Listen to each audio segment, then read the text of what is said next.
Saludos a todos. Estas son las noticias de carácter internacional y de carácter de seguridad global para el día 23 de mayo del año 2023. En Washington, Distrito de Columbia, el Servicio Secreto de los Estados Unidos detuvo al conductor de un camión alquilado que se estrelló en más de una ocasión contra las barreras de seguridad que protegen la Casa Blanca. Estos hechos fueron el lunes por la noche. Debido a que se estrelló varias veces, se entiende que la intención era clara, de entrar a los predios de Casablanca. Nadie resultó herido durante el incidente. En el registro del vehículo no se informa que hayan encontrado armas o explosivos, pero sí se dice que se encontró una bandera nazi. En los primeros artículos que ha salido de este incidente, no han publicado el nombre de la persona que conducía este camión, pero dicen que tenía 19 años de edad.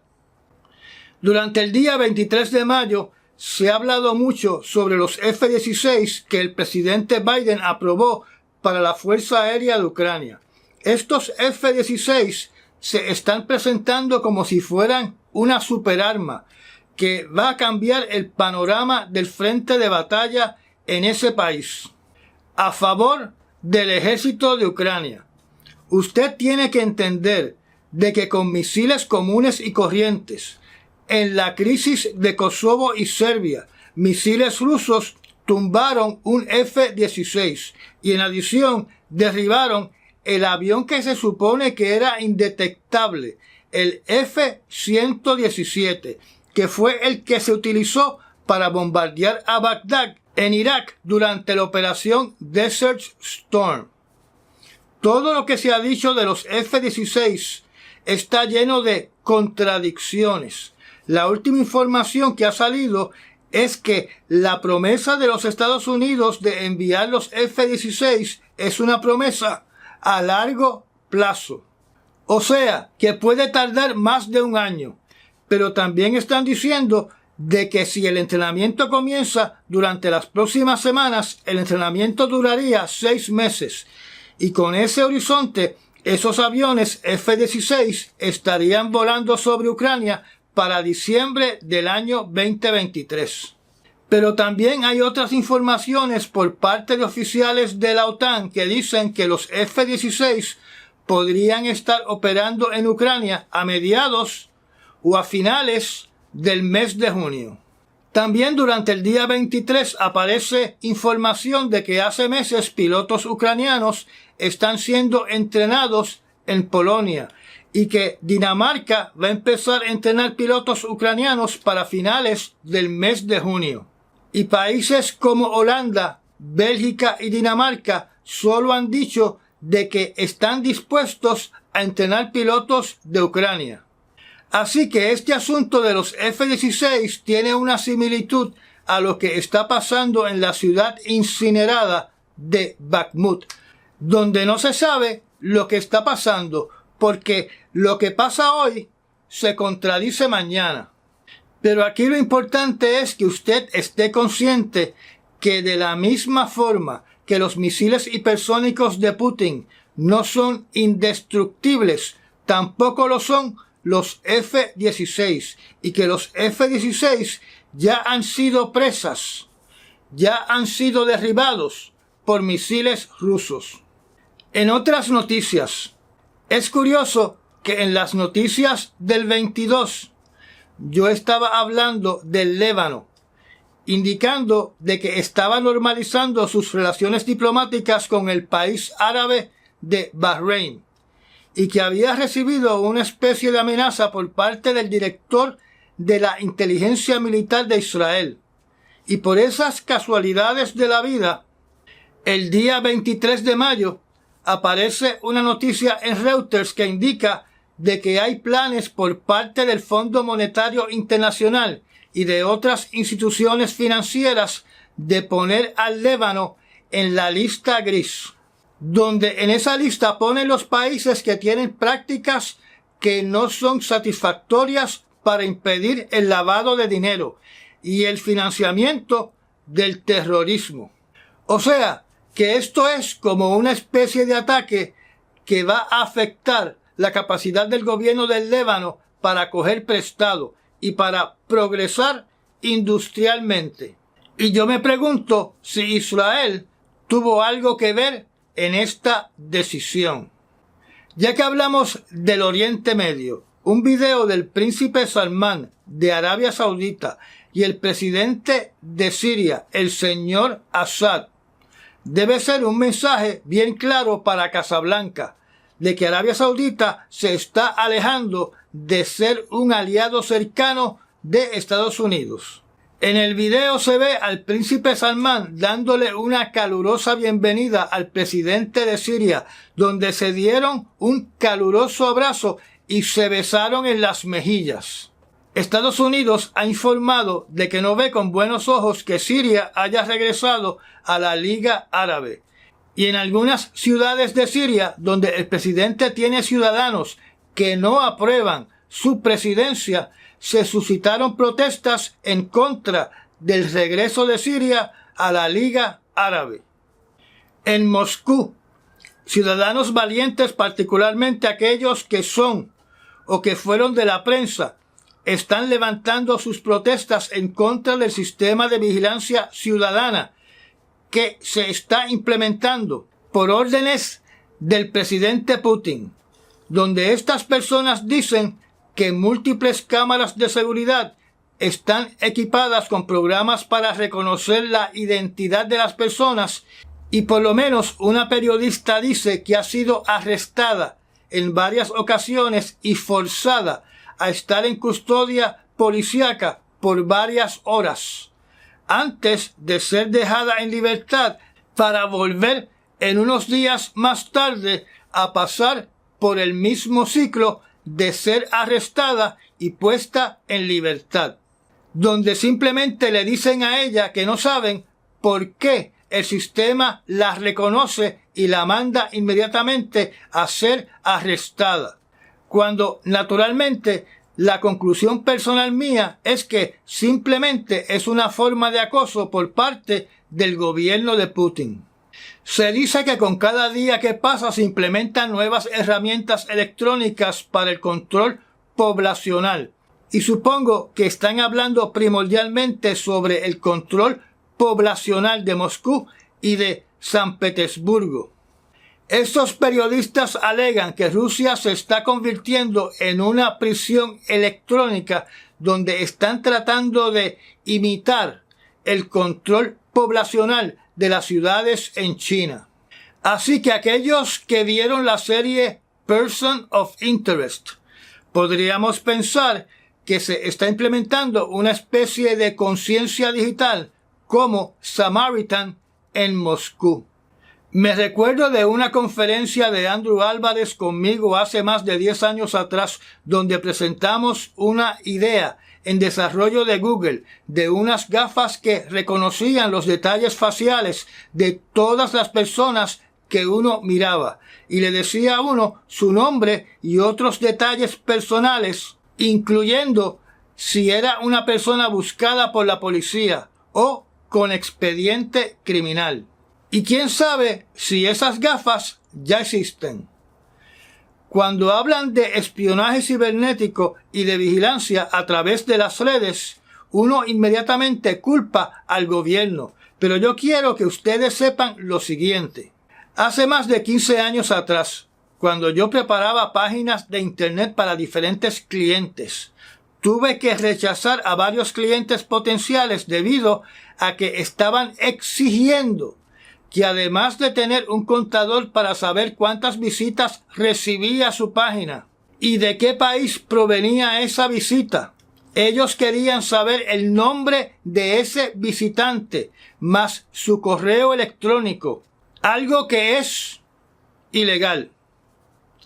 Recordemos que en el programa La Otra Realidad con Andrew Álvarez siempre se ha presentado de que en el siglo XXI son las compañías privadas las que acumulan inteligencia y esa inteligencia se la venden a compañías interesadas y a gobiernos interesados.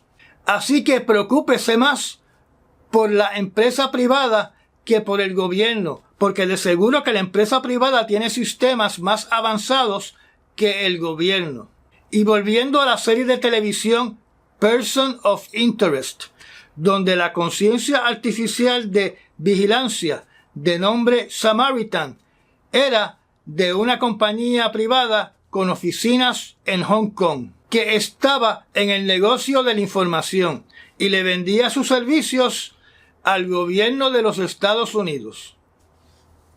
Recordemos que la Unión Soviética fue de los pioneros en la vigilancia de sus ciudadanos. Hay una noticia del estado de Arizona que creo que amerita mencionarla.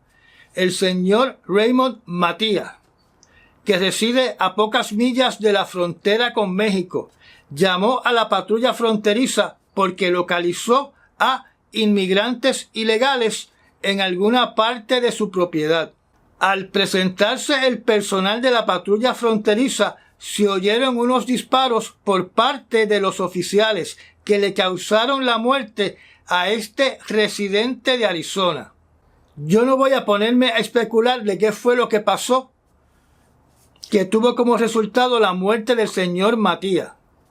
Pero sí voy a decir que aparentemente era descendiente de indios norteamericanos, ya que era un artista de lo que se conoce como el pueblo nativo indígena llamado Pueblo Papago. Que descanse en paz.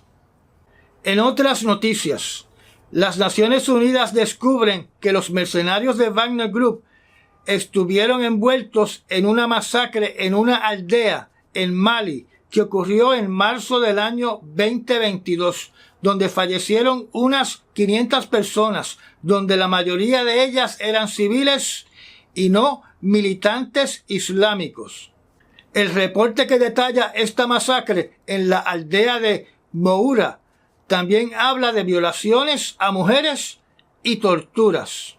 Los mercenarios de Wagner Group no solamente tienen operaciones en el país africano de Mali, sino también en otros 6 países de África. El reporte indica de que las operaciones de los mercenarios de Wagner Group en África ayudan a financiar los mercenarios rusos de Wagner Group que batallan en Ucrania. ¿Y por qué acabo de decir los mercenarios rusos de Wagner Group que batallan en Ucrania? Porque según las fotografías tomadas de estos mercenarios en África, Wagner Group en ese continente contrata como mercenarios a africanos. O sea, que las fotos no reflejan que hayan rusos que son blancos batallando en África. Así que posiblemente los oficiales dentro de los batallones de estos mercenarios, esos probablemente sean rusos. En otras palabras, los que cobran al gobierno por sus servicios deben ser rusos. Además, en los artículos que hablan de las operaciones o de la presencia de los mercenarios de Wagner Group en África, no se menciona cuáles son los nombres de los comandantes de estos mercenarios. Todas las preguntas de sus operaciones las contesta Prigozhin desde Ucrania. Así que si usted sabe quiénes son los comandantes de Wagner Group en África, por favor, me lo deja en un comentario. Durante el fin de semana que culminó, les hablé de la cumbre en Bruselas sobre la pandemia del año 2020 y con respecto a los procesos legales dije lo siguiente: si no ponen querellas para que se procese criminalmente a las personas o a instituciones que ellos entienden que actuaron criminalmente durante la pandemia, en las cortes uno tiene que presentar evidencias, particularmente si uno está acusando a China de haber desarrollado el virus del COVID-19. A mí personalmente me encantaría que todos estos profesionales presenten finalmente las pruebas que tienen para procesar criminalmente, si se justifica, a todas las entidades que con maldad y alevosía se aprovecharon de la pandemia del COVID-19, donde me estoy refiriendo específicamente a acusaciones criminales donde la pena sería encarcelamiento a todas las personas que actuaron criminalmente durante la pandemia. Y no me refería a las demandas de clase, porque durante los primeros meses del año 2020, naturalmente, cientos de abogados, buscando la recompensa en metálico que ofrecen las demandas civiles, se encargaron de presentar varias demandas de clase, donde algunas de ellas eran en contra del gobierno de China, incluyendo el laboratorio de Wuhan, y otras demandas de clase eran dirigidas a las farmacéuticas, a los gobiernos municipales o de provincias, a los gobiernos centrales. En el caso de Estados Unidos, las demandas eran en contra del Estado y sus agencias de salud y naturalmente contra el gobierno central, que en Estados Unidos sería el gobierno federal y todas sus agencias. Estas demandas estaban relacionadas a lo siguiente: el cierre mandatorio, la vacunación mandatoria, el requerimiento de tener una tarjeta de vacunación, el requerimiento de tener una mascarilla, daños por pérdida de trabajo o de ingresos, daños por tener que cerrar negocios, daños por los químicos en las vacunas, donde algunas vacunas causaron la muerte de algún paciente, daños causados por las entidades encargadas de la vacunación y un largo etcétera. En la página de la International Bar Association, o en español, la Asociación Internacional de Abogados, que tiene una página dedicada a todas estas demandas de carácter civil, donde dice que la mayoría de estas demandas están dirigidas hacia los patronos. En esa página, donde las demandas civiles comienzan en el año 2020, no aparece la organización de la cumbre contra la pandemia, de la cual hablamos durante el fin de semana que acaba de concluir. Tampoco en la página de internet de esta organización, en ningún lugar hay información de que estén en el proceso o sean parte de una demanda de clase. En la página de la Asociación Internacional de Abogados, sí menciona que Brasil en el año 2020 le hizo una petición a la Corte Internacional que comenzara un proceso investigativo sobre la pandemia. Y también menciona una demanda de clase en un caso del estado de Texas, donde se acusa a China de liberar de forma ilegal un arma bioquímica prohibida a nivel internacional en la ciudad de Wuhan, alegando de que eso viola la ley de Estados Unidos, las leyes internacionales, los tratados y normas, aunque no haya tenido la intención de liberar el agente bioquímico. En ningún lugar de la página de la Organización Internacional de Abogados dice que tienen evidencia sólida e irrefutable de estas alegaciones.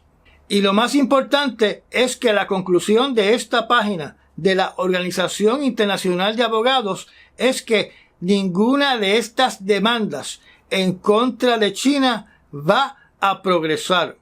O sea, básicamente, en el lenguaje de la calle, lo que dice es que a China le importa un pepino angolo lo que digan todas estas demandas. Aquí donde yo resido, hay unos alcaldes que han demandado al gobierno de China debido a la pandemia, donde el gobierno central lo que le ha dicho a estos alcaldes es: les deseo suerte. Y después que uno termina de leer la página de la Asociación Internacional de Abogados con lo que tiene que ver con China, los que se deben estar lucrando son los abogados, que le dan falsas expectativas a los clientes que representan, y que algunos le deben estar cobrando sus servicios para someter y tratar de avanzar esta demanda. Y me refiero a los abogados que representan organismos gubernamentales o grandes industrias que tienen el dinero para pagarle a estos abogados. Porque muchos de estos abogados no deben estar trabajando de gratis pensando de que de aquí a 20 años van a ganar su demanda, cuando saben que la Organización Internacional de Abogados dice que estas demandas no van para ningún lado. Y yo aquí pensando como los locos, y sin acusar a nadie, me pregunto si estos oficiales de gobierno que utilizan miles de dólares del dinero del pueblo que obtienen de los impuestos para demandar al gobierno de China, están usando abogados que son sus amigotes. Sí, amigos del alma, donde el dinero va de un bolsillo a otro bolsillo y el último bolsillo es de la persona que contrató a los abogados. Y dejando de hablar de los políticos, hablando racionalmente, recordemos que los políticos todos son completamente honestos. Y como dije durante el fin de semana, yo desearía ver si amerita, si se justifica, si es una realidad, cargos criminales presentados con toda la evidencia sólida e irrefutable frente a los jueces de la Corte Internacional Penal para que los culpables paguen, que paguen con cárcel. Pero recuerden que la página de la Asociación Internacional de Abogados dice, y cito, es cuestionable la jurisdicción de la Corte Internacional Penal sobre cualquier acción en contra de China. Cierro la cita. Recuerden que China, al igual que Rusia, al igual que los Estados Unidos y otros países, no reconocen la autoridad de la Corte Internacional Penal. Y estas fueron las noticias para el día 23 de mayo del año 2023. Recuerden darme un like y de recomendar este canal porque YouTube jamás lo va a recomendar. Y nos vemos mañana en las noticias del 24 de mayo del año 2023. Hasta mañana.